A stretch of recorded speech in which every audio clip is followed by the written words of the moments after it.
শীতকালের আরেকটি জনপ্রিয় সবজি হলো পাতাকপি কিংবা বাঁধাকপি, যে যে নামেই চিনে না কেন। এটা আমরা সাধারণত ভাজি করে খাই অথবা সালাদ তৈরি করে খাই, কিন্তু আজকে আমি আপনাদের সাথে এর একটি ভর্তা শেয়ার করব।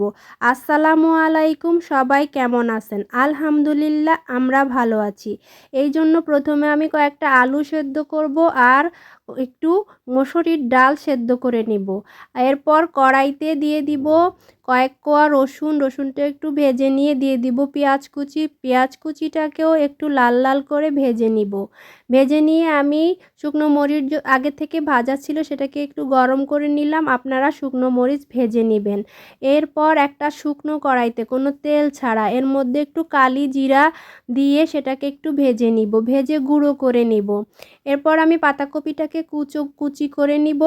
এরপর আমি আলু ছিলে ডালগুলো সেদ্ধ হয়ে গেছে, ডাল নিয়ে নিয়েছি, পাতাকপি কুচি নিয়ে নিয়েছি। এরপর আমি মরিচের মধ্যে সামান্য পরিমাণ মতো লবণ দিয়ে মরিচটাকে মেখে নিব। আপনারা যদি ঝাল বেশি খান সেই ক্ষেত্রে ঝালের পরিমাণটা বাড়িয়ে দিবেন। এরপর আমি আগে থেকে ভেজে রাখা পেঁয়াজ রসুনটা দিয়ে দিব। পেঁয়াজ রসুনটা মরিচের সাথে মেখে নিয়ে আমি কিছুটা কাঁচা পেঁয়াজও দিব। কাঁচা পেঁয়াজও দিব যেন স্বাদটা আরও বৃদ্ধি পায়।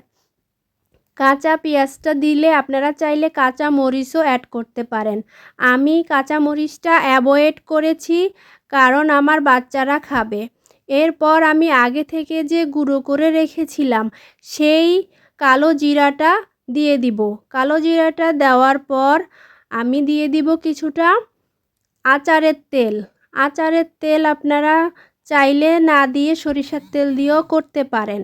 আচারের তেলটা দিয়ে এরপর আমি সব উপকরণগুলো ভালো করে মিশিয়ে নিব। যে যত বেশি ঝাল খেতে পারেন সে তত বেশি ঝাল এতে ব্যবহার করবেন। আর পাতাকপিগুলোকে ভালো করে আলু এবং ডালের সাথে মিশিয়ে নেওয়ার চেষ্টা করবেন। এরপর সব শেষে আমি এতে দিয়ে দিব একটু ধনেপাতা। ধনেপাতাটা যে কোনো খাবারের স্বাদটা বৃদ্ধি করে, তাই অবশ্যই ধনেপাতাটা ব্যবহার করব। এখন এই সিজনে তো ধনেপাতাটা অ্যাভেলেবেল।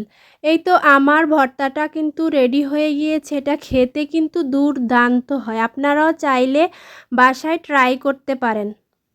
আজ তাহলে এই পর্যন্তই। সবাই ভালো থাকবেন, সুস্থ থাকবেন। আসসালামু আলাইকুম, আল্লাহ হাফেজ।